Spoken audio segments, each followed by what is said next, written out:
بسم الله الرحمن الرحيم، والصلاة والسلام على أشرف المرسلين سيدنا محمد. السلام عليكم ورحمة الله وبركاته. أهلا ومرحبا بكم معانا النهاردة في الفيديو الجديد، وده ثالث فيديو في البلاي ليست بتاعتنا اللي احنا شغالين فيها، واللي هي اسمها الصورة كاملة. والنهاردة جه ميعادنا ان احنا نشوف الصورة كاملة بالنسبة لتراك الويب. احنا بدأنا في الفيديوهين الأولانيين كنا بنتكلم عن يعني عملنا انترو كده صغيرة، وكنا بنتكلم فيها ان احنا ايه الحاجات اللي هنعرفها او هنتكلم عنها في البلاي ليست دي. كانت مقدمة خفيفة كده. في الفيديو التاني اتكلمنا عن البرمجة بشكل عام، واتكلمنا شوية عن كورس السي اس 50 وازاي او ليه تعتبر اقوى بداية ممكن تبتدي بيها لو انت ما تعرفش اي حاجة خالص عن المجال وعايز تدخل المجال ده وتكون متأسس صح. النهاردة بقى هنشوف الصورة بتاعت الويب. احنا قلنا ان في عندنا 4 انواع من البرمجيات كأمثلة. يعني اتكلمنا ان في الجيمز، وفي الديسكتوب ديفلوبمنت او اللي هي الديسكتوب ابليكيشنز، وفي عندنا الموبايل ابليكيشنز، وعندنا الويب ابليكيشن. فاحنا اخترنا تراك الويب وهنتكلم عنه. ده التراك اللي انا حبيته ودخلت فيه وتعلمته. تمام. فهنبتدي بقى نشوف ان انت ازاي كراجل مبتدئ تبقى فاهم الدايرة او الدنيا بتمشي ازاي في مجال الويب، حتى لو انت مش هتكون فول ستاك او مش هتاخد مسار الويب كامل. ناوي تتخصص فرونت اند او ناوي تتخصص باك اند، ايه هي التكنولوجيات اللي انت محتاجها عشان تلاقي اول شغلانة. كل تكنولوجيا من دي بتعمل ايه، بتستخدمها امتى وازاي وليه، ايه اللي انت تقدر تأجله شوية، ايه اللي ممكن ما تشتغلش بيه خالص، وايه اللي لازم تتعلمه عشان خاطر تلاقي اول شغلانة بإذن الله.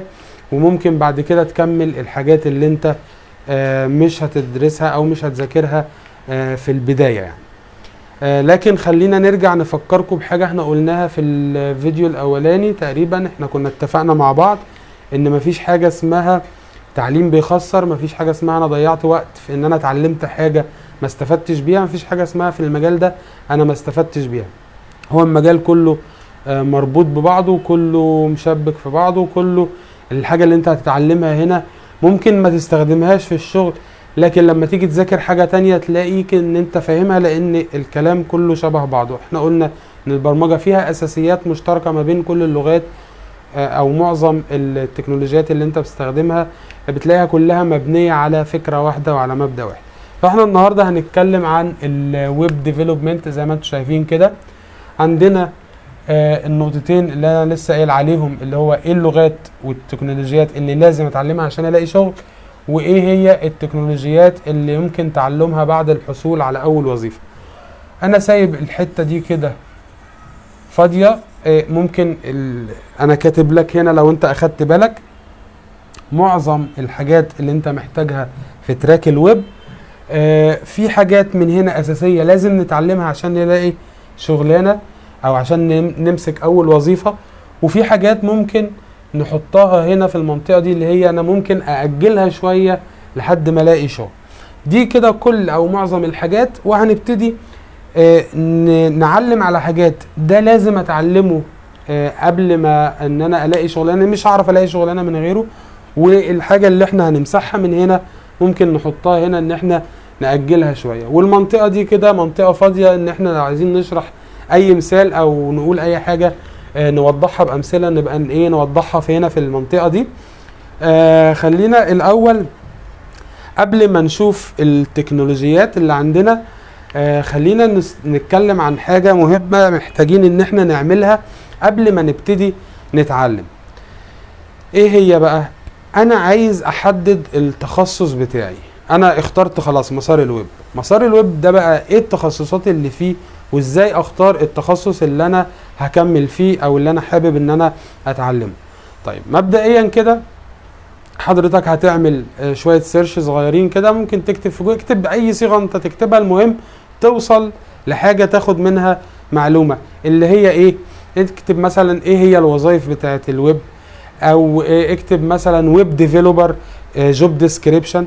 عايزك تخش على الجوب ديسكريبشن بتاع كل وظيفة في الويب، تفهم الجوب ديسكريبشن ده بيبقى مكتوب فيه مهام الوظيفه بتاعتك، ومكتوب فيه الجوب ريكوايرمنتس او اللي هي متطلبات الوظيفه. في الجوب ديسكريبشن بيقول لك انت مهامك ايه، انت هتعمل كذا كذا كذا كذا كذا. في الجوب ريكوايرمنتس بيبقى مكتوب ايه اللي انت مطلوب منك ان انت تكون متعلمه عشان خاطر تقدم في الشركه دي في الوظيفه دي، تمام، وتتقبل. فهتعرف ايه هي الحاجات اللي انت لازم تكون متعلمها.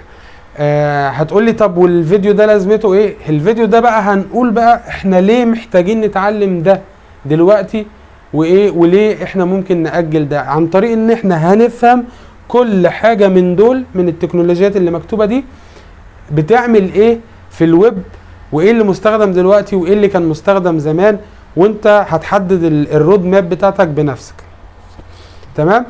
مبدئيا باختصار كده، انت عندك في اليو اي يو اكس ديزاينر، ده اللي هو بيعمل الديزاين، هو اللي بيصمم الديزاين، بيديك انت لو انت راجل مش هتكون جرافيك ديزاينر مثلا، انت مش هتعمل ديزاين، مش هتصممه، او يعني مش انت اللي هترسم الديزاين. تمام. بالنسبه لك كفرونت اند، لو انت فرونت اند هتصممه ككود، لكن انت مش هتعمل الشكل.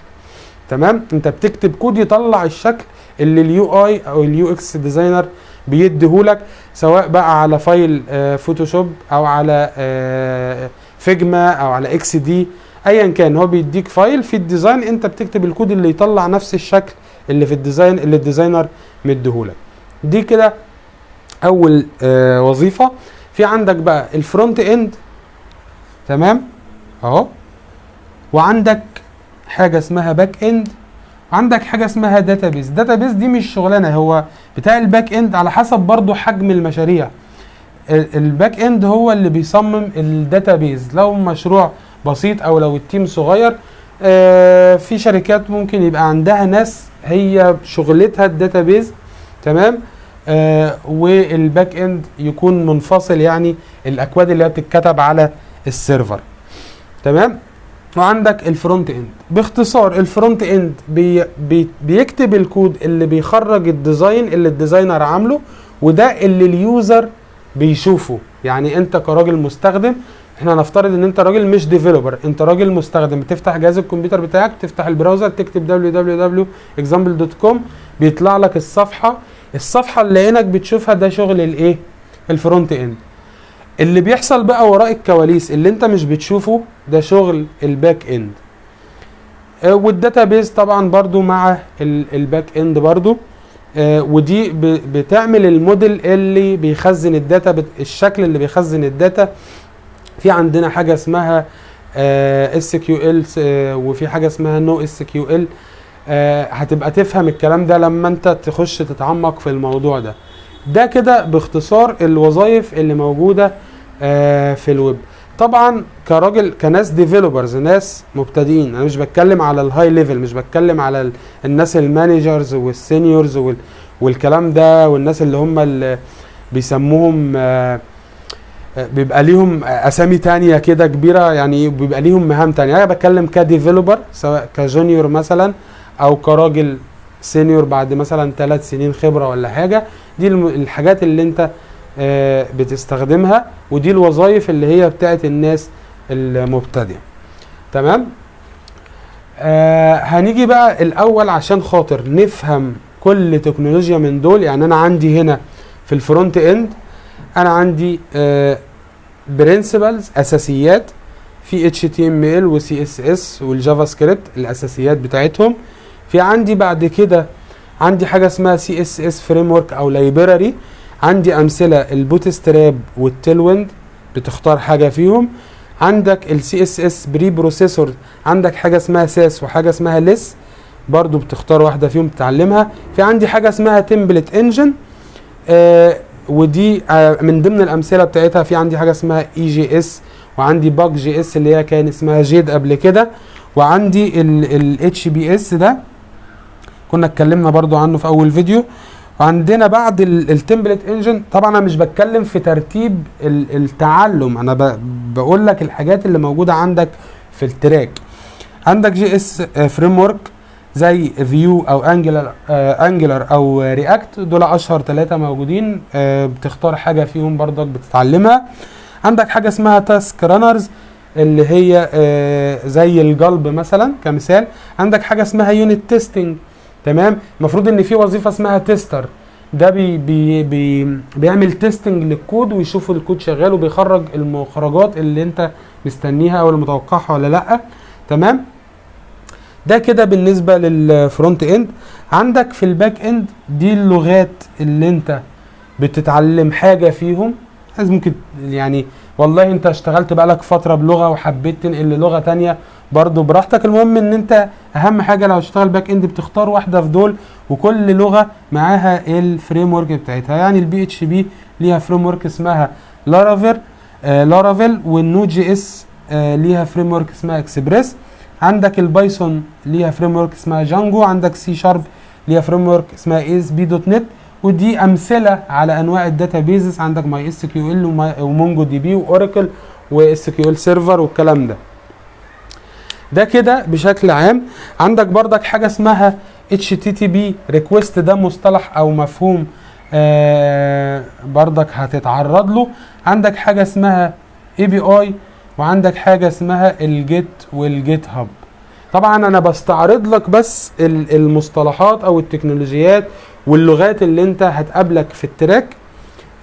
وهنبتدي نتكلم ايه اللي انا لازم اتعلمه من دول، او كل واحدة من دول بتعمل ايه في المسار بتاعي، عشان اعرف اذا كنت انا هتعلمها علشان الاقي شغل ولا ممكن اجلها في مرحلة وانا شغال. خلينا كده اول حاجة هنقول انا فتحت البراوزر بتاعي. تمام. هنا كده هنفترض ان دي صفحة البراوزر بتاعي على جهاز الكمبيوتر. فتحت البراوزر، فباجي هنا بكتب www.example.com، جوجل بقى، فيسبوك، اي حاجة. بيطلع لي هنا شوية كومبوننت والحاجات اللي انا بشوفها في الصفحة. ايه اللي بيحصل لما انا بعمل كده؟ انا بمجرد ما بكتب الدومين وبدوس انتر، انا كده عملت حاجة اسمها ريكويست. طيب خلينا نشوف العلاقة ما بين اليوزر والسيرفر بتبقى يعني شكلها كده مثلا عامل ازاي. انت عندك هنا الجهاز بتاع اليوزر، وعندك هنا السيرفر مثلا، وده الجهاز بتاع اليوزر بتاعي. تمام. ده بيسموه الكلاينت او اليوزر، وده السيرفر، وده الكونكشن اللي حاصل ما بينهم. تمام. انت هنا ككلاينت بتفتح صفحة البراوزر بتاعك وتكتب الدومين بتاعك وتدوس انتر، انت عملت حاجة اسمها HTTP request. ودي بعض الميثودز بتاعة الريكوستات. عندك حاجة اسمها جيت، وعندك حاجة اسمها بوست، وعندك بوت، وعندك ديليت، وفي امثلة تانية. لكن احنا دايما بنتعامل او الاشهر دايما هنتعامل مع الجيت والبوست. عامة انت ممكن تخلي اي ميثود تعمل اي حاجة، ولكن احنا بنستخدم المسميات اللي ليها دلالة، ليها معنى. يعني ايه جيت ويعني ايه بوست؟ انا عندي كده HTTP request. تمام.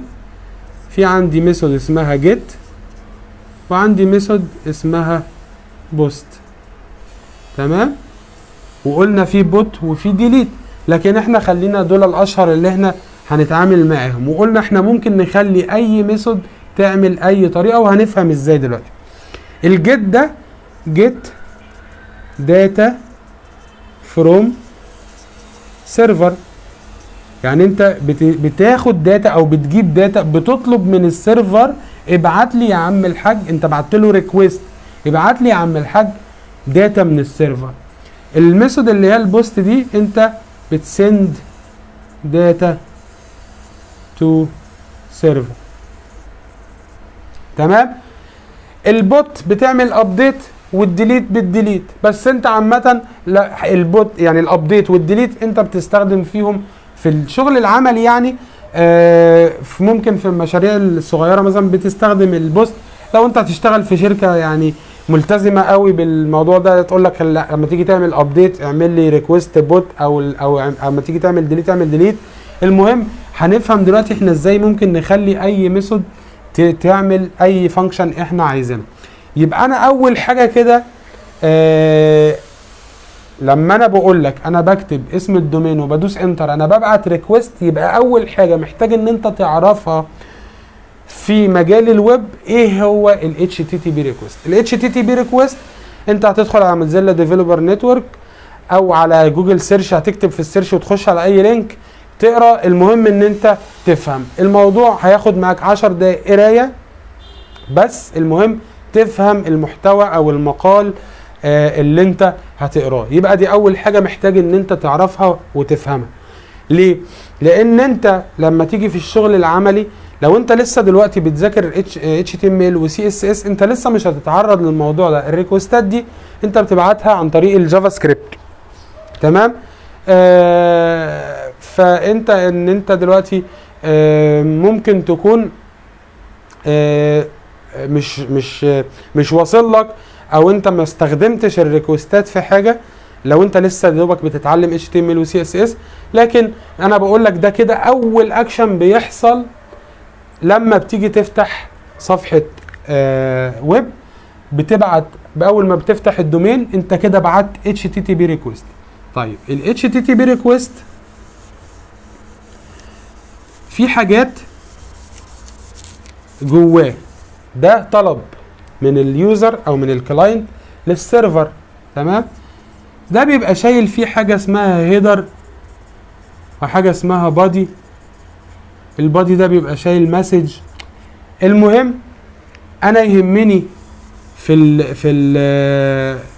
القصه دي اللي انا عايز اتكلم عليه دلوقتي، يعني ان انت بتعمل ايه. انت كده بتبعت ريكويست من اختصارها بريك، والسيرفر بيرد عليك بريس اللي هي الريسبونس، تمام؟ فالريسبونس دي يا اما يكون ان هو بيرد عليك الريكوست نجح وجاب لك الداتا اللي انت محتاجها، او العمليه فشلت وايه وما رجعتلكش الداتا، تمام؟ برضو انت هتكمل قرايه في القصه دي، بس انا بقولها لك دلوقتي عشان احنا هنعوزوها دلوقتي.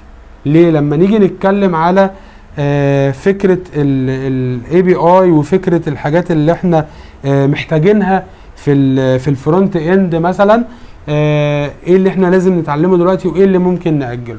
كان في حاجه زمان الريس ده كان في الناس بتشتغل بحاجه اسمها SSR اللي هي سيرفر سايد ريندرنج، ودلوقتي بقى في عندك اللي هو الجيسون مثلا، الريسبونس بيرد بجيسون، وده اللي هو شغل الاي بي اي.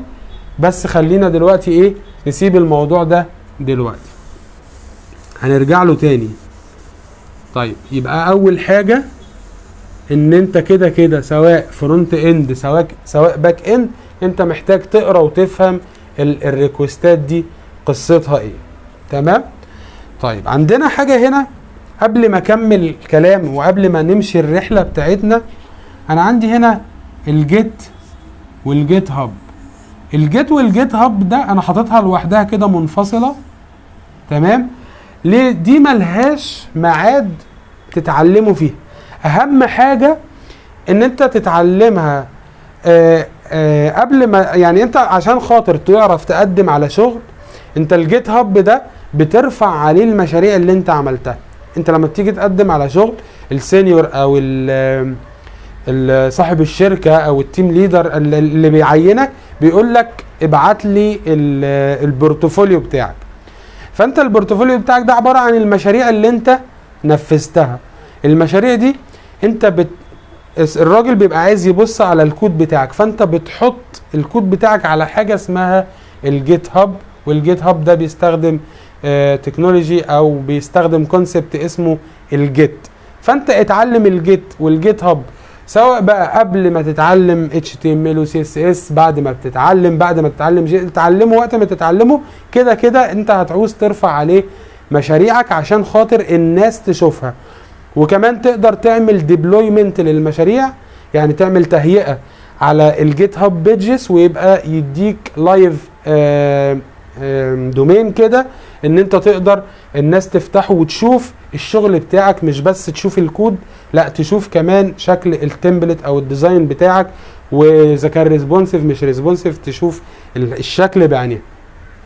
بس في الغالب انت مش هتحتاجه قبل ما تكون اتعلمت HTML و CSS على الاقل. ليه؟ ما هو انت دلوقتي اتعلمته وانت ما عملتش مشاريع، فما عندكش اكواد هترفع عليه ايه؟ يبقى انت كانك ما اتعلمتش حاجه. فانت على الاقل انت ممكن تتعلم HTML و CSS وبعد كده تتعلم الجيت هاب عشان تبتدي ترفع التمبلتس والمشاريع اللي انت بتعملها كتدريب ليك او كمشاريع هتحطها في البورتفوليو. تمام؟ بس انا اتكلمت عليها بدري شويه عشان خاطر ايه؟ انا حاططها لوحدها كده، دي ما هياش لا ليها علاقه لا فرونت اند ولا باك اند ولا داتابيز، لا دي حاجه كل الناس اللي بتشتغل في المجال ده لازم تتعلمها عشان خاطر ترفع عليها الاكواد بتاعتها والناس تقدر تشوفها، وكمان تحتفظ بالكود اذ ربما الجهاز بتاعك يحصل فيه حاجه شغلك ما يضيعش. نرجع بقى تاني لصفحه البراوزر بتاعتي. بص يا صديقي، اول حاجه كده اساسي في الويب ال HTML وال CSS، ومش هيضرك يعني يبقى كويس لو انت حتى مش ناوي تكمل فرونت اند وهتخش باك اند، لو بقى عندك خلفيه عن الجافا سكريبت مش هتزعلك في حاجه، بس اساسي HTML و CSS. طيب ال HTML ده هو المارك اب لانجويج اللي انت بتعمل بيها الهيكل بتاع الصفحه. العناصر اللي انت بتشوفها هنا بتعملها بال HTML. لكن هل انت في المشاريع وفي الشركات بتكتب HTML او بتكتبها في فايل مثلا دوت HTML وتكتب التاجات كده ببساطه؟ لا، انت مش بتكتب. انت لو هتستخدم او مش لو، هو انت اساسي لازم هتتعلم جافا سكريبت فريم ورك. بس انا مثلا هديك مثال، انا ما اعرفش الفيو وما اعرفش الانجلر، انا اتعلمت الرياكت، فانا هكلمك على الرياكت. ممكن او بنسبه كبيره ممكن يكون نفس الكلام في الرياكت هو اللي في الانجلر او في الفيو، لكن انت بتستخدم حاجه اسمها JSX. الJSX ده اللي هو الجافا سكريبت XML، ده بتكتب تاجات عادي خالص زي ال HTML. ممكن تاج كده يكون ليه كلوزنج تاج برضو، تمام؟ يعني ممكن يبقى عندك تاج مفتوح كده او اللي هو سيلف كلوزنج، وممكن يبقى عندك تاج محتاج كلوزنج تاج. نفس اللي انت بتكتبه كأنك بتكتب HTML بالظبط، ولكن بيبقى معاها الباور بتاعت الجافا سكريبت. يعني ايه؟ يعني انت ممكن مثلا عندك في الرياكت حاجه اسمها ستايلد كومبوننت. ممكن تروح تعمل صفحه مثلا اكس مثلا دوت جي اس وتعمل فيها ستايلات CSS وتعمل اكسبورت للكومبوننت دي، وتيجي جوه الفايل التاني اللي هو y.js ده اللي انت هتكتب فيه بقى العناصر، تستخدم الكومبوننت اللي انت اديت لها اسم هنا، اي اسم انت سميته هنا وعملت له اكسبورت، هتعمل لها امبورت فوق في اول الصفحه هنا في صفحه y.js ده، هتعمل امبورت وهتكتب اسم التاج هنا، وبيبقى فيه حاجه اسمها بروبس. يعني الموضوع ده لسه بدري بالنسبه لك لو انت لسه في الاول. المهم ان انت بتكتب تاجات شبه ال HTML، تقدر تكتب فيها تاجات HTML اللي هي انت بتستخدمها، وتقدر تكتب فيها حاجات معاها الباور بتاع الجافا سكريبت. هتفهم الكلام ده لما توصل للمرحله دي، بس مش هتفهم ده، يعني انت من عمرك ما هتعرف توصل للمرحله دي غير لما تتعلم اساسيات بشكل قوي. يبقى HTML CSS جافا سكريبت لازم تتعلمهم كويس جدا وتعمل عليهم مشاريع وتتمكن منهم عشان خاطر تقدر ان انت تتعلم اي فريم ورك تاني. تمام؟ بالنسبه للجافا سكريبت او حتى حتى السي اس اس مثلا في البوت ستراب وفي التيل ويند والكلام دوت، لازم تكون انت اتمكنت من الاساسيات. يبقى انت اول حاجه قلناها في الفيديو هتعمل سيرش عن الوظائف اللي موجوده في الويب، هتعمل تعرف الجوب ديسكريبشن والجوب ريكويرمنت بتاعت كل وظيفه، تحدد انت ميولك رايحه فين. انت ممكن ما تحبش الديزاين، ما تحبش الالوان، ما تحبش التنسيقات، ودماغك تروح مع الداتا بقى والداتا بيز، وازاي بتحفظ الداتا دي، وازاي بتستدعيها، وازاي بتتعامل مع الفايل سيستم. فممكن دماغك تروح، وممكن دماغك تحب ان انا عايز اتعلم كل ده عشان ابقى فول ستاك، عشان اي فكره تخطر في بالي اقدر اعملها من الالف للياء. ده كده اول حاجه، ان انت هتعمل سيرش وتختار اتجاهك فين. تاني حاجه بالنسبه للفرونت اند هتتعلم HTML و CSS الاول وطبق عليهم كتير. وهنا نيجي لموضوع الوقت. هو انا المفروض تاخد معايا الحاجات دي قد ايه؟ اي حاجه بتتعلمها ما ينفعش تقول هتاخد معايا قد ايه. انت مش زي فلان، كل واحد فينا عنده قدرات مختلفة، عنده وقتك غير وقتي. انا ممكن اكون في شغل فما اقدرش، ما عنديش وقت كتير ان انا اقدر اذاكر. انت ممكن تكون فاضي فبتذاكر وقت اطول. ممكن انت استيعابك احسن مني فتنجز انت في الساعتين اللي انت بتذاكرهم اللي انا ممكن اذاكره في مثلا في 4-5 ساعات، فما تقدرش تحكمها بوقت. الفيصل ايه؟ الفيصل ان انت تحس ان انت اتمكنت من الحاجة اللي انت اتعلمتها، عملت بيها مشاريع، مفيش حاجة بتقف قدامك. ومش معنى كده ان انت هتبقى تنين بجناحات، هي الفكرة كلها ان انت من كتر ما دربت ايدك، عقلك وايدك خلاص بقوا فاهمين ازاي يقدر ينفذ اي حاجة تجيله في الحتة اللي هو اتعلمها. ولو حاجة جديدة عليه، فكرة جديدة عليه، مع السيرش انت هتكون عرفت ازاي تدور على المعلومة وازاي تعرفها وازاي تذاكرها وتجيب المعلومة منين. يبقى انت اول حاجة HTML و CSS تطبق عليهم كتير، تتمكن منهم، تحس ان اي ديزاين قدامك، والله مثلا ولنفترض دي صفحة مقالات، هنا مثلا حاطط صورة ومثلا هنا عنوان وتحتيه فقرة وبعد كده مقال كبير، مثلا ده ديزاين. ممكن مثلا اعمل ديزاين تاني، ممكن مثلا ان انا دلوقتي عندي صفحة هي، عندي هنا صورة، عندي هنا كلمتين، وبعدين الناحية التانية عندي صورة، عندي هنا كلمتين، وبعد كده عندي مثلا فوتر، عندي هيدر، في لينكات. انت اي ديزاين يجيلك خلاص اتمكنت من القصة دي. نخش بقى على الجافا سكريبت. جافا سكريبت تذاكرها كويس جدا وتفهم الاساسيات بتاعتها كويس جدا، وتعمل تمارين كتير وافكار كتير، تقدر ان انت تنفذ اي فكرة بالاساسيات.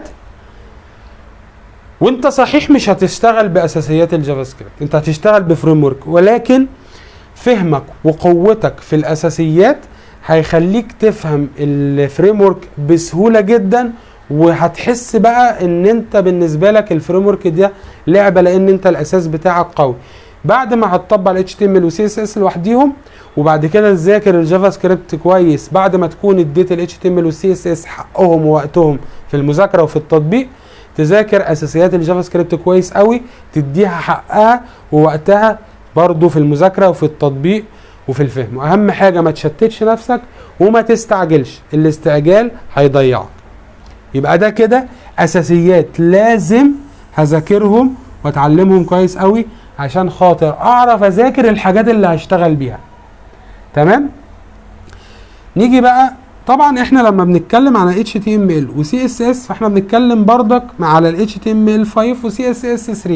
هي ال HTML5 وال CSS3 دي مش حاجة مختلفة عن ال HTML بس وال CSS بس.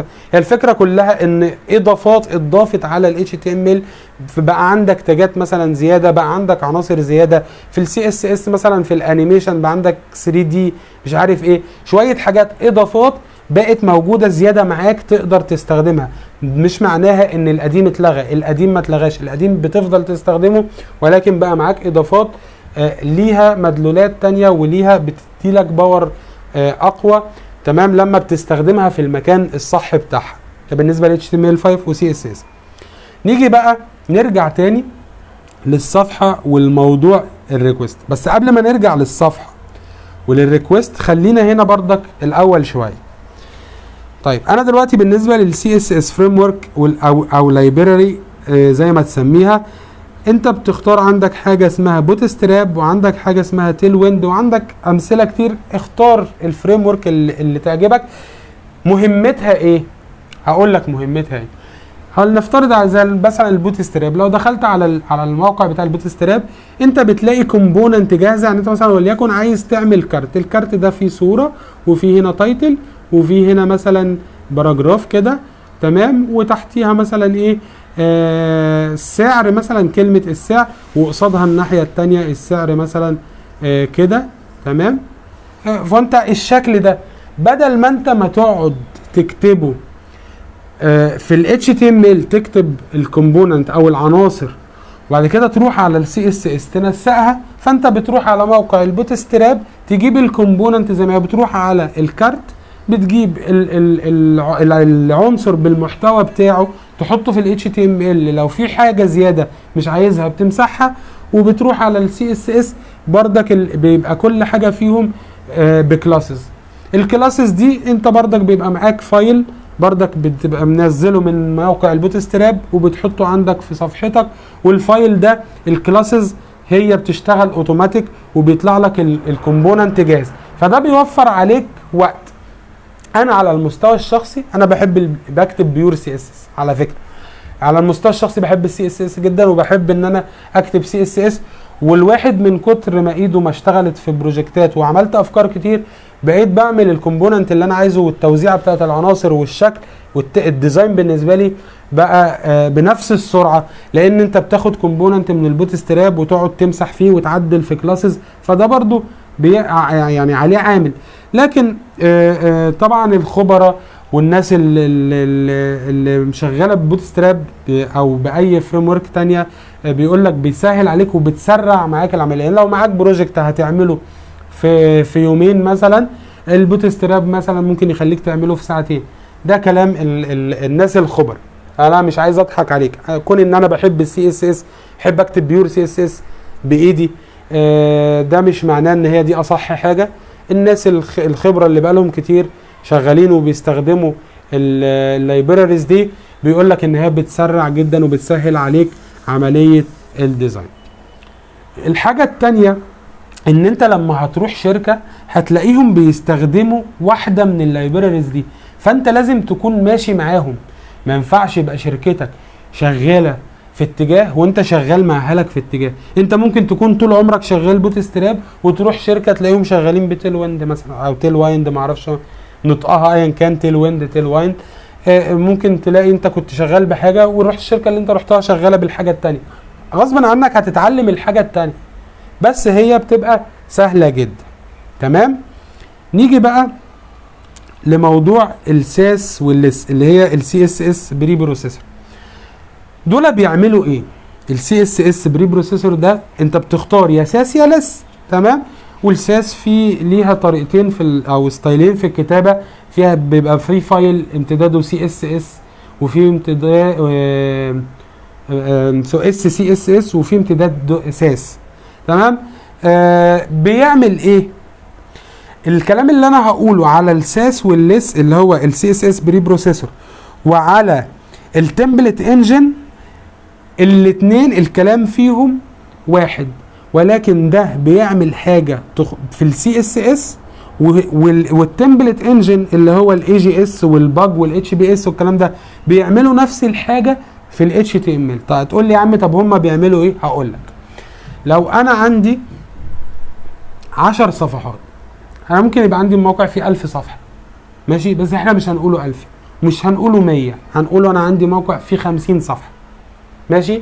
لو ال50 صفحه دول، ال50 صفحه مش كلهم بيبقى فيهم الهيدر بتاعي مثلا اللي هو الهوم واباوت وكونتاكت مثلا، مش الناف بار ده بيتكرر معاك في كل الصفحات الموقع، ولا انت في صفحه ما بتحطش فيها الناف بار ده؟ في الفوتر، انت حامل فوتر هنا حاطط مثلا اكونت الفيس بتاعك، حاطط مثلا صفحه قناه اليوتيوب، عامل مثلا جيت هاب، تمام. فانت مثلا عندك الفوتر ده الناف او الهيدر مثلا، تمام، وعندك هنا فوتر انا بقول لك على سبيل المثال، مش دول بيتكرروا معاك في كل الصفحات؟ اذا لما اجي كل لما اجي اعمل صفحه مثلا HTML، فانا هعمل home.html، تمام، about.html، تمام، contact.html، تمام، وقصادهم home.css وabout.css، صح، وcontact.css، وهكذا على ال50 صفحة اللي موجودين عندي في الموقع.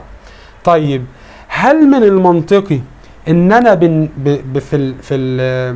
ان انا اقعد عشان اعمل 50 صفحة في نفس الموقع ليهم نفس الهيدر ونفس الفوتر، ان انا اقعد اعمل 50 هيدر و50 فوتر في ال HTML واعمل 50 تنسيق ليهم هو نفس التنسيق، اقعد اخد الكود كوبي وكبياره في كل ال50 صفحة؟ هل ده منطقي؟ مش منطقي. طيب نقول حاجة كمان، لو انا عايز اعمل تعديل في الهيدر والفوتر، هعمل تعديل في ال50 صفحة؟ هعمل التعديل في ال HTML واروح اعمل تعديل في ال CSS؟ مفيش الكلام ده. امال ايه اللي بيحصل؟ عندنا حاجة اسمها CSS Preprocessor وحاجة اسمها Template Engine. التمبلت انجن هذه كده تمبلت انجن، وهنا CSS Preprocessor، تمام. الاتنين بيعملوا موديولاريزيشن. يعني ايه موديولاريزيشن؟ يعني انت بتعمل موديول وبتعمل له امبورت في كل صفحة بتعملها. بتيجي هنا مثلا في الصفحة بتاعة الموديول بتاعك بتعمل اكسبورت لكومبوننت معين، والصفحة اللي انت عايز تستدعيه فيها بتعمل له امبورت. يعني انا عايز اعمل البنية بتاعة الهيدر، بروح اعمل لها بحطها في صفحة وبعمل لها اكسبورت، واجي في ال50 صفحة بعمل امبورت للهيدر ده. ونفس القصة بالنسبة للفوتر، بعمل له اكسبورت وبعد كده ارجع اعمل له امبورت. ده كده كبنية ال HTML. وبالنسبة لل CSS فباجي مثلا في الساس وبقوم جاي برضو بعمل اكسبورت للحاجة اللي انا للتنسيقات اللي انا عايزها، واجي في الصفحات اللي انا هستخدمه فيها هعمل له امبورت للتنسيقات دي.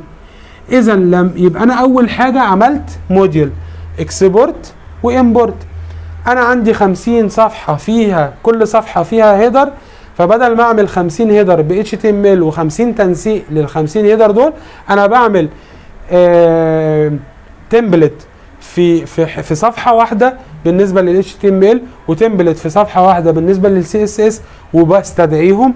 ولما باجي بعدل في مكان واحد، في المكان اللي هو انا عملت له ده اكسبورت، بعدل هنا على طول بيسمع هنا ايه اوتوماتيك، وبرضو بعدل هنا على طول بيسمع هنا اوتوماتيك، تمام. دي وظيفتهم. طيب اتعلمهم امتى؟ انا اتعلمت دول، اتعلمت الباج واتعلمت الساس قبل ما اتعلم فريم ورك. كنت مبسوط جدا وسلام، وحسيت ان انا يعني انا معايا الباور بتاع الجافا سكريبت جوه الايه جوه مع ال HTML، والباور بتاع الجافا سكريبت مع ال CSS. انت بتعمل فيه فانكشنز وميكسنز وبتعمل حاجات عظيمه جواه. بعد كده رحت اتعلمت الرياكت JS فريم ورك. لما اتعلمت الرياكت لقيت ان الرياكت بتعمل الكلام ده في حاجه واحده. يعني بدل ما انا بعمل فايل لل HTML تمبلت انجن وبعمل فايل لل CSS بري بروسيسور وكده، هي الرياكت بيحصل جواها الكلام ده. بتقدر تعمل جواها كومبوننت ستايلد كومبوننت، عندك حاجه اسمها ستايلد كومبوننت، وتقدر تعمل لها امبورت في اي مكان. اذا فانا قلت لنفسي يبقى دول ما لهمش لازمه، او دول كده انا مش هشتغل بيهم. فدخلت على الجروبات بتاعت الفيس والسوشيال ميديا عامه وسالت السؤال ده: يا جماعه انا دلوقتي اتعلمت الساس واتعلمت الباج ودول مهمتهم كذا كذا كذا كذا، ورحت اتعلمت رياكت لقيت الرياكت بتعمل الحاجتين دول. معنى كده ان دول ما لهمش لازمه في وجود حاجه زي الرياكت. كانت رأي الخبراء، رأي الناس الخبرة والناس القديمة اللي موجودة في المجال، قال لك هتعرف قيمة اللي انت اتعلمته لما تشتغل على مشاريع، لما تروح شركة عندها مشاريع سابقة بالحاجات دي. فمن هنا عرفت وأكدت المعلومة مع الناس، قلت لهم يعني معنى كده ان دول فايدتهم لو انا هروح شركة هي عندها مشاريع قديمة والعميل طلب تعديل. فكان رد احد الناس قال لي بالظبط كده، يعني انت ممكن تروح شركة كانت عاملة بروجكت قديم لعميل قبل مثلا ما تطلع مثلا الفريم ورك، قبل ما يستخدموا الفريم ورك بتاعت الجافا سكريبت مثلا اللي زي الرياكت، وجا العميل طلب تعديل، ساعتها هتحتاج دول. لكن معنى الكلام ان دول مش اساسي عشان امسك اول شغلانة، ده معنى الكلام. انا ما مش بقولكش بقى ان هي كده، لا انا بقول لك اهو الكلام رتبناه مع بعض فطلع ان الكلام معناه كده. فيبقى احنا كده ممكن نيجي هنا نمسح من هنا كده CSS بري بروسيسور والتمبلت انجن من هنا، ونقول ان احنا مش مستعجلين عليهم، لكن هنحطهم في الحته بتاعت ايه؟ تكنولوجيات يمكن تعلمها بعد الحصول على اول وظيفه. هنيجي هنا هنكتب ال CSS بري بروسيسور، وانت عرفت الامثله بتاعتها الساس وليس، وهنا التمبلت انجن. وزي ما قلنا لو انت اتعلمتهم او ناوي تتعلمهم دلوقتي مفيش حاجه اسمها تعليم هيخسر، لكن احنا رتبنا الكلام بشكل منطقي، طلعنا ان احنا ايه نقدر نأجلهم ونحطهم في هنا نبقى نتعلمهم لما نلاقي اول شغلانه. حلو كده. نيجي بقى للجافا سكريبت فريم ورك، فيو وانجلر ورياكت. طيب الفيو والانجلر او الجافا سكريبت فريم ورك دي، انا في مره سالت الناس الخبره والكلام ده، هو انا يا جماعه ممكن استغنى عن الفريم ورك او اشتغل ببيور جافا سكريبت عشان خاطر ان انا اقلل الحمل على السيرفر، حجم الملفات اللي انا محملها على السيرفر والمكتبات اللي انا بستخدمها والحاجات اللي بعمل لها انستول يبقى حجمها قليل، فبالتالي هخف الضغط على الموقع، فده يعلي الاداء بتاعي، يبقى الموقع اداؤه اسرع، فيبقى وكمان استفاد من الناحيه الثانيه ان انا عظمي ينشف اكتر واكتر في الاساسيات بتاعه الجافا سكريبت. كل الناس الخبره ردت عليا قالت لي لا طبعا الكلام ده مش صح، المفروض ان انت تتعلم فريم ورك. ليه؟ لان الفريم ورك اول حاجه بتختصر عليك وقت. المشروع اللي انت ممكن تقعد تبني فيه شهر بالبيور مثلا جافا سكريبت انت تقدر تخلصه في اسبوع مثلا بالفريم ورك. ادي اول حاجه، اختصار للوقت وسهوله في التعامل. طب الحاجه الثانيه ان هي نتائجها مضمونه ومش لسه حاجه هيجربها. انت لما بتيجي تكتب بيور انت بتكتب الكود بمفهومك انت وبطريقتك انت، وممكن تلف ال7 لفات وتكتب كود في 10 سطور بالبيور جافا سكريبت وهو يتكتب في سطرين او 3 سطور مثلا بالفريم ورك. تمام؟ هتقول لي ازاي؟ تعالى نضرب مثال. الناس اللي هي اتعلمت الرياكت مثلا واساسهم قوي في الجافا سكريبت، تعالى نشوف لو انا عايز انشئ عنصر هحطه في صفحه عندي. انا عندي ال HTML بتاعي، عندي مثلا div، الديف ده فاضي، تمام، ./div، تمام، الديف ده فاضي وعايز احط جواه عناصر. تعال نشوف لو انا بالبيور جافا سكريبت هعملها ازاي، ولو انا بفريم ورك زي الرياكت هعملها ازاي. اول حاجه انت عايز تنشئ العنصر اللي هيشيل المحتوى ده، ولكن انت جوه الديف ده هتحط 2 باراجراف، فانت هتيجي هنا تقول له document dot create element وتفتح قوس وتقول له انا عايز اعمل باراجراف. بعد كده هتقول له document دوت create text node، وتقول له مثلا الباراجراف ده تكتب جواها كذا كذا كذا كذا كذا كذا، وبعد كده في الاخر تقفل القوس. بعد كده عايز تحط التكست نود ده، النص بتاع الباراجراف، تحطه جوه الباراجراف. فهتيجي تقول له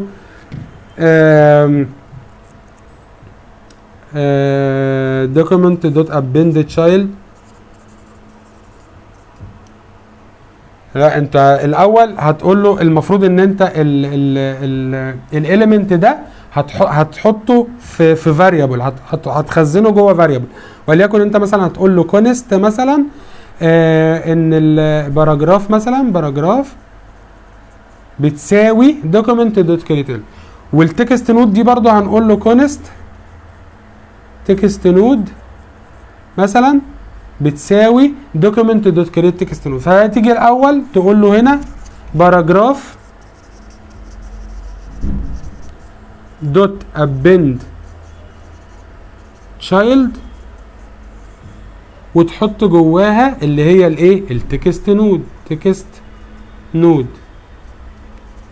طيب تيجي بعد كده بعد ما حطيت التكست نود جوه الباراجراف، هتحط بقى الباراجراف نفسها جوه الديف.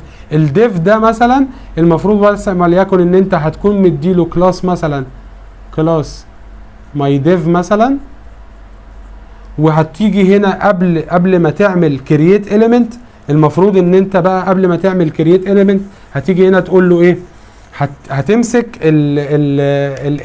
الديف ده. فهتيجي تقول له كونست ماي ديف بتساوي دوكيمنت دوت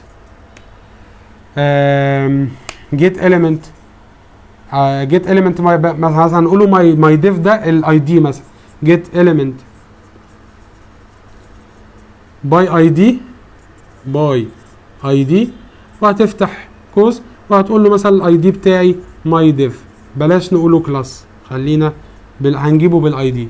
بعد كده هتيجي بعد ما حطيت بقى التكست نود جوه الباراجراف، هتيجي تقول له الماي ديف اللي هو ماي ديف اللي انت قلت له دوكيمنت دوت جيت اليمنت باي اي دي، ده هتقول له ماي ديف دوت append child. تمام، وهتفتح قوس وهتحط جواه الباراجراف ده باراجراف. تمام، كل ده انا عشان اعمل ايه؟ كل ده عشان اضيف عنصر جوه الصفحه. تمام، بالبيور جافا سكريبت. تعالى بقى نضيف عنصر جوه الصفحه بالرياكت.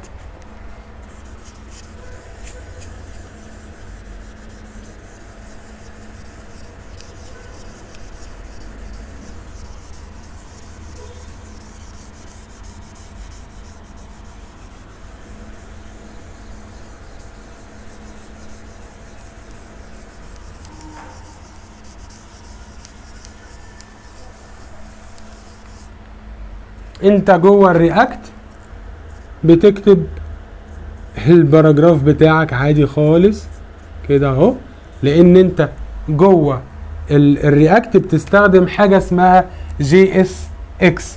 انا بديك مثال. تمام، ده حاجه انا مفتكسها دلوقتي، يعني ممكن يكون في تفصيله مثلا سقطه مني او حاجه. ده مثال انا افتكسته دلوقتي وانا واقف بتكلم معاك، علشان اوري لك ان الفريم ورك اسهل واسرع ومش هتغلط فيها. يعني ايه مش هتغلط؟ هو الكود اساسا مش هيشتغل، الصفحه مش هتترندر غير لما تكون انت كاتب الكود بتاعك صح. يبقى دي حاجه ما نقدرش ناجلها، مش هنعرف نشتغل، الشركات مش هتقبلنا غير لما نكون عارفين فريم ورك للجافا سكريبت. طيب التاسك رانر ده انت مثلا كل لما بتيجي تعمل تعديل بتقوم جاي رايح عامل ايه؟ رافع التعديل ده على الهوست بتاعتك، على السيرفر او على الاستضافه بتاعتك. تمام، وممكن لو انت عندك السيرفر شغال بتحوز تقفل السيرفر وتقفله تاني، ان انت تعمل له ريستارت وقصه كده. طيب انا بقى كل لما اعمل تعديل هروح اعمل بايدي الكلام ده مانوال، فبقى عندك حاجه اسمها تاسك رانر بتسهل عليك العمليه دي. لكن مش شرط تكون انت اللي ملزم تعملها عشان تلاقي اول وظيفه. فبالتالي احنا ممكن هنا نحط تاسك رانر تمام في المنطقه دي. اليونت تيستنج برضو في حد شغلته اسمه تيستر، هو اللي بيقوم بالشغلانه. لكن لما تكون انت فاهم يونت تيستنج وبتعمل تيستنج لنفسك قبل ما تسلم البروجكت للسينيور بتاعك او للتيم ميت بتاعك، فبالتالي بيسهل عليك وبيديك انت ميزه تنافسيه. لكن هل انا شرط اتعلمه قبل ما اخد اول وظيفه؟ لا مش شرط. يبقى انا هنا كفرونت اند ايه اللي انا محتاجه؟ طيب انا لسه عندي حته هنا في الاي بي اي لسه ما اتكلمناش عنها، لكن انا هدخل لها دلوقتي. ولكن احنا بنتكلم كفرونت اند ايه اللي انا لازم اكون مالي ايدي منه كويس قوي وشاطر فيه عشان الاقي اول شغلانه. عندي اساسيات اتمكن منها كويس جدا، عندي فريم ورك مثلا او لايبراري للسي اس اس عشان تسهل عليا الوقت، وعشان انا لما هاجي اشتغل في شركه هيكونوا شغالين بفريم ورك، وعندي جي اس فريم ورك، ودي لازم غصب عني لازم اكون متعلم واحده فيهم حسب السوق بتاعي او حسب ما انا بحب وحسب الشركه اللي انا رايح اقدم فيها. نيجي بقى لقصه الاي بي اي. الاي بي اي ايه قصتها وليه؟ انا خلي بالك من حاجه، عايز اقول لك على حاجه. التمبلت انجن لسه ما خلصناش كلام فيه، في كلام هنقوله دلوقتي ولما نيجي نتكلم على الاي بي اي. تعالى بقى احنا كده خلصنا الفرونت اند، تعالى نتكلم على الاي بي اي. مين بيعمل الاي بي اي ولا مين بيستخدمها؟ هل الفرونت اند ولا الباك اند؟ لا، انا عندي الاي بي اي ده الباك اند بيعمل لها كرييت، والفرونت اند بيعمل لها يوز بيستخدمها. تمام؟ طب ايه قصتها الاي بي اي دي؟ الاي بي اي دي كان زمان الشركات او كان الناس بتعمل ايه؟ احنا قلنا لو انت اخدت بالك في اول الكلام احنا قلنا ان انت لما بتبعت ريكويست للسيرفر، يعني اليوزر بيبعت ريكويست للسيرفر، السيرفر بيرد بريسبونس. طيب المثال اللي انا هشرحه لك دلوقتي، انا اتعلمت نود جي اس والفريم بتاعت الاكسبريس، فهقوله لك زي على باستخدام الاكسبريس دي. انت اول حاجه بتعمل مثلا كده، طبعا انت بتعمل انستول للباكجز اللي انت عايزها، فمن ضمن الباكجز بتعمل انستول للاكسبريس، وبتيجي بقى هنا تستخدمها وتقول له اكسبريس بيساوي ريكواير اكسبريس. تمام؟ وبعد كده بتقول له كونست اب بيساوي ريكواير، طبعا دي كده بتبقى بين دبل كوتس، هنا ريكواير الاكسبريس اللي هي انا عرفتها هنا دي من غير دبل كوت اكسبريس. تمام؟ وبشغلها كفانكشن. يعني ايه بشغلها كفانكشن؟ بفتح قوس كده واقفله تاني كده، انا شغلت الاكسبريس دي كفانكشن. وباجي هنا بعمل السيرفر بتاعي، فبقول له اب دوت ليسن، وبديله البورت بتاعي وليكن مثلا 3000، وبعد كده بديله الفانكشن اللي هتتنفذ لما السيرفر يشتغل. مثلا وليكن انا بقول له كونسول لوج مثلا، كونسول دوت لوج مثلا ايه سيرفر راننج اون بورت كذا. طيب ايه بقى اللي بيحصل او السيرفر بيلسن ازاي؟ انت كان في موديل كده او باترن، خلينا بقى خلاص انت حفظت الشكل ده، خلينا نمسح دي كده علشان نستخدم المنطقة دي كده في شرح المثال ده.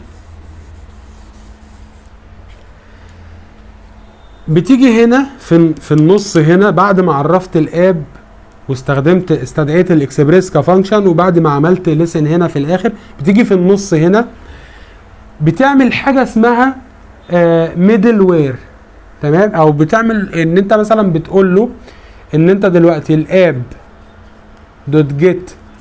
يعني ايه اب دوت جيت؟ لما انا اجي اكتب www.example.com انا كده بعت بوست ريكويست جيت، فبتقول له هتعمل كده ما بين دبل كوت وسلاش كده، معناها ان انا بقول له لما انا اطلب الصفحه الرئيسيه بتاعتي بعمل هنا فانكشن، بعمل كده بعمل كوما وبحط فانكشن. الفانكشن دي اسمها ميدل وير. الميدل وير دي بتاخد الريك اللي هو الريكوست بتاعي، وبتاخد او الريس ده المفروض انها بترد عليا بالريس، وبشغل حاجه اسمها نيكست. اللي هيتعلم نود هيبقى يفهم الكلام ده. وبعد كده بشغل الفانكشن دي، المفروض ان انا باجي كده بشغلها كده بالارو فانكشن. وبعمل ايه؟ المفروض ان هو بياخد السيرفر بياخد الريكوست ويرد عليا في الريسبونس. فباجي مثلا هنا اقول له ريس دوت ريندر. خلي بالك من الكلمه دي قوي. ريس دوت ريندر دي معناها ريس دوت ريندر، وبفتح بقى قوس وبقول له بيرندر ايه. فبقول له مثلا ريندر مثلا صفحه ايه؟ الهوم. تمام؟ ريندر صفحه الهوم. لما بيرندر صفحه الهوم معناه ان السيرفر بيرد عليا بايه؟ ب HTML. بيرد عليا ب HTML. وهنا الدور الثاني اللي بيلعبه التمبلت انجن. ليه؟ انا عندي باترن اسمه MVC اللي هو موديل فيو كنترولر. باجي هنا بعمل فايل في ده. انا هنا فين؟ انا هنا في الكود اديتور في الفيجوال ستوديو كود. باجي عندي هنا في الملفات بيبقى عندي ملف فولدر كده للموديل، وجوه الموديل ده فيه فايلات، وعندي الفيوز. تمام؟ ده فولدر الفيو وجواه فايلات، وعندي الكنترولر. تمام؟ وبعمل فولدر تاني للراوتس. الكلام ده سيبك منه دلوقتي. انا عايز اقول لك هنا في قصه الفيوز، لما السيرفر بيرندر HTML باجي هنا في الفيوز بستخدم ايه؟ بستخدم تمبلت انجن. هتقول لي الله، هو انت مش كنت بتقول لي التمبلت انجن دي ممكن نتعلمها بعد ما نلاقي اول وظيفه؟ طب ازاي؟ هقول لك اتقل بس شويه وهتعرف ازاي. المهم خلينا ان انت بتعرف هنا ان انت بتكون جوه الفيو ده بتكون بتستخدم تمبلت انجن معين. وعايزين نفهم من القصه دي ان الريس دوت ريندر يعني في الريسبونس في الرد بتاع السيرفر ريندر صفحه مثلا الهوم، فانت كده رديت بايه؟ ب HTML. طب دلوقتي ايه الوضع؟ ده الكلام ده اللي كان ساير او اللي كان موجود لفتره قريبه. جاء بعد كده لما ظهرت الاي بي اي دي ظهرت ليه؟ الناس قالوا لك ايه؟ طب انا دلوقتي السيرفر بتاعي واحد لكن الكلاينت بتاعي ممكن يكون مختلف. يعني ايه؟ يعني انا لو انا شغال فرونت اند كويب ديفلوبر، فالكلاينت بتاعي او اليوزر بتاعي هو البراوزر. تمام؟ لكن انا ممكن شغال موبايل ابلكيشن، فالفرونت اند بتاعي او اليوزر او الكلاينت اللي بيطلب الداتا ممكن يكون ايه؟ حاجه غير البراوزر. فانا البراوزر بيستخدم HTML و CSS وجافا سكريبت. تمام؟ لكن الموبايل ابلكيشن ما بيستخدمش HTML و CSS وجافا سكريبت، بيستخدم تكنولوجيات تانية. فبالتالي لو انا عملت ريندر ل HTML جاي من السيرفر جوه الريسبونس مش هقدر استخدمه في الايه؟ في الموبايل ابلكيشن او في اي كلاينت مختلف عن البراوزر. قال لك لا خلاص احنا مش هنرد بريندر، احنا هنقول له ريس دوت جيسون. ريس دوت جيسون برضو بيبعت نفس الداتا اللي كانت هتتبعت في صفحة ال HTML، بس بيبعت داتا فقط، بيبعت داتا فقط. وهنا اصبح التمبلت انجن ما بقاش له لازمة، لان انت بتستخدم الاي بي اي في الفرونت اند جوه مثلا الفريم ورك بتاعت الرياكت، وبتعمل فيتش للاي بي اي، او استخدم مثلا حاجه اسمها اكسيوس دوت جيت وتديله اللينك بتاعك اللي هو اليو ار ال.